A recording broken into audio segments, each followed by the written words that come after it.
একটু খেয়াল করে শুনেন। বাংলাদেশের আলেম ওলামা সুযোগ পেয়েছিল নিজের মতো দেশ গড়তে, কিন্তু বুঝলো না তারা,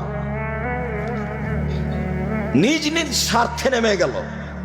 সবাই বসে, যারা মনে করে আমরা কোরআন হাদিস বুঝি, হানাফি হোক, শাফি হোক, মালিকি হোক, হাম্বলি হোক, যেই হোক না কেন, তারা যদি নিজ স্বার্থ ত্যাগ করে বাংলাদেশের মাটিতে পরামর্শের ভিত্তিতে নেতা নির্বাচন হবে, এই পদক্ষেপ যদি তারা হাতে নিত, তাহলে যারা গাদ্দারি করেছে, করবে, এরা সুযোগ পেত না। কিন্তু আমি আর আপনি তো সুযোগ নিলাম। ছেলেগুলো জীবন দিল, মানুষগুলো জীবন দিল।